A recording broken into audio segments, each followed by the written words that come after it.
not a waste of time, I will quickly introduce our first partnership, PfP partners, from Molefe Primary School. The VIP, Mr. James Ramakau from Exaro, and the VVIP, Sophie Molefe, my colleague, the school principal. Come and join us.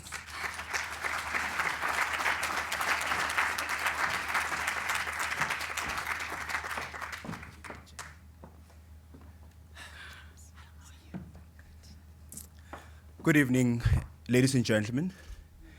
Unfortunately, my VVIP is not here tonight. She could not join us. She had commitments with the Department of Education.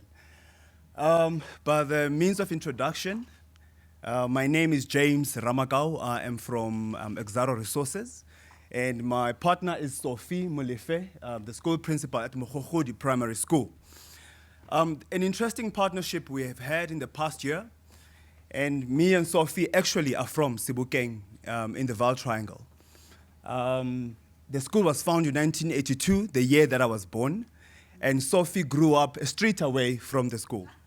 So it is really a very wonderful coming together in this partnership. And what I want to say as highlights to our partnership is that when I got to the school, I expected things that were falling apart. There's no roof, there's no doors.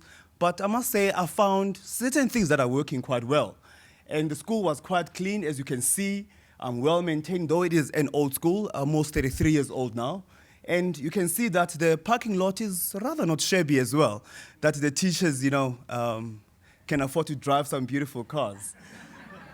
But there is certain things that we can actually improve on, like the play area.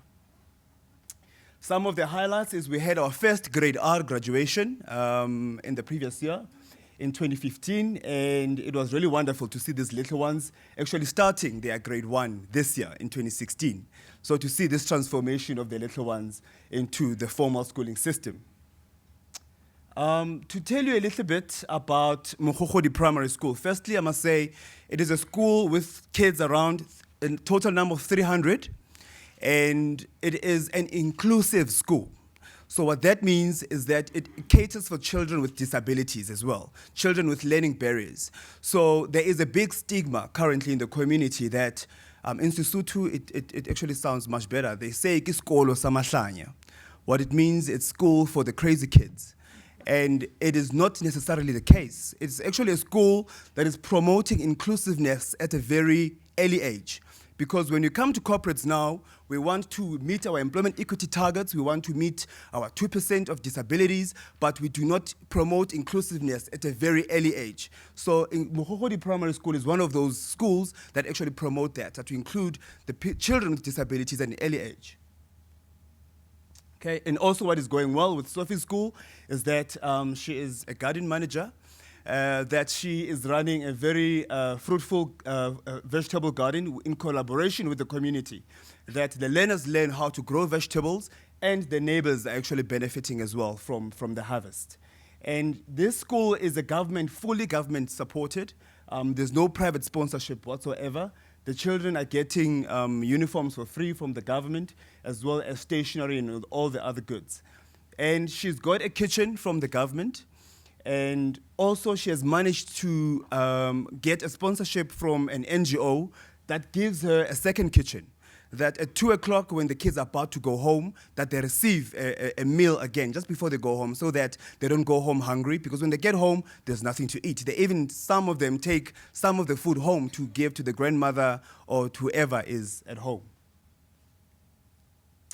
And Sophie is very passionate about staff development.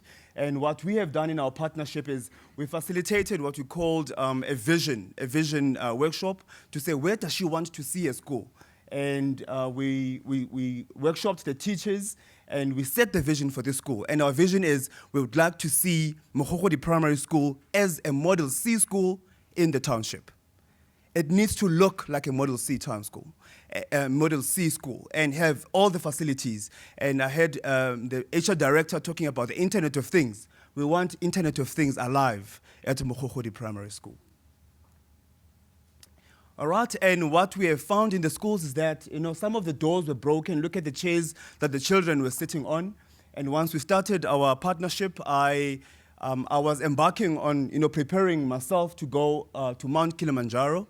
And we said, Sophie, let's collaborate on this, and I will raise some funds for us to buy some chairs for the school. And we raised some funds, and we managed to buy seats for the senior face. And she said to me, you will make sure that we have received these donations now, you must reach the summit. So I had no option but to make sure that I reach Uhuru. So I came back, and then some of the children that collected the donations, we made a competition that the top 5 that collect the most will go with me to the Gautrain. I took them on a trip to the Gautrain and to Sandton, and actually come and experience the high life in this place, a place that they've never been before. So it was really a thrilling experience. And this is how the school looked like earlier in the year. And I must acknowledge that Sophie is a very resourceful woman. She does not necessarily depend on me. We talk and we plan together, but she is very self-driven, and she goes out there to make things happen. She is the principal now of this school. This is her 3rd year.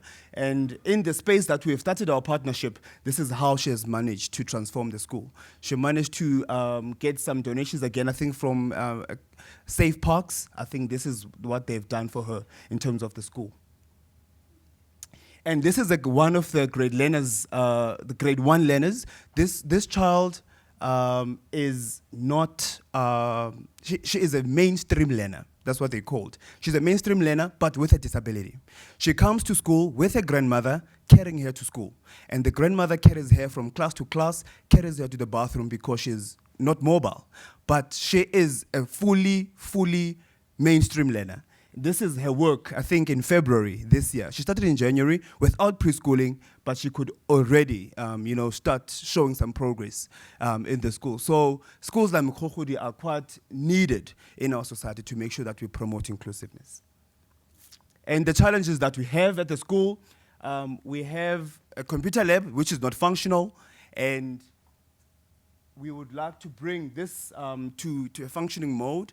It's gathering dust. Nobody's teaching computers because the teachers do not have the skill. So we are working on that.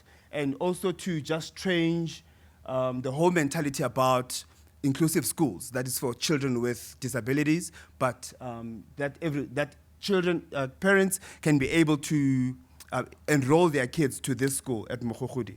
And also promote parental involvement. And we need some sponsorships from the private sector as well. And staff engagement is very critical. I think it is a small school with 9 teachers. And it is amazing how dysfunctional relationships could be. If you are 9 of you in school, it's like you're a family. You need to be loving each other and kissing each other every day. But unfortunately, it's not the case.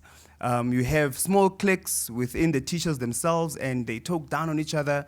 And it's those little things that you don't have a platform where you actually equip the whole staff to make sure that they are engaged, they work together, they support each other to make sure that they run the school effectively. And what we have learned in our partnership, myself and Sophie, is that collaboration, which is, it enables big changes. Louise, what we want to commend you on is the whole infrastructure of Partners for Possibility. It has created a platform where it is so structured that it forces people out of their comfort zone, and it creates momentum. Because now, if I do not come and go to my school, then the COP facilitator will call me, James, you were supposed to meet with your principal. What's happening now? So the whole platform, it really helps people to actually commit to this thing. And we gain better self-insight to ourselves. I get to know my strengths better, and she also got to know her strengths better in terms of what she can do. And the power of reflection. I think what helped Sophie the most is now, after we've put this presentation together, she was able to see the progress that she has done in terms of what she's capable of. So nobody actually comes back and say, this is where you started, this is now how much you have progressed. So this program also has assisted us with that. And the big difference between corporates and schools. That was very humbling, because here in Sandton, you see everybody is so neat and prim and proper, and it's like we're in the boardroom, but in the school is completely a different ballgame. And also that a small impact is always better than no impact at all. So we must not sit back and say the problem of education is so big that we cannot do anything. Let us not allow the big problems we have in our society to paralyze us. But the little change that we can do, it will allow us to move forward as a country. And what I've learned as well is that being in education, switching off is not possible. And it's not even an option. For Sophie, even if it's 9 o'clock in the night or 4 o'clock in the morning, the only thing she thinks about is her school. The only thing she thinks about what next I need to do for the little ones. So she is able to actually infect me with the very same mentality. Our partnership was supposed to have ended officially in May, but I am still actively involved in the school to make sure that we see the difference at Molefe Primary School. Thank you so much.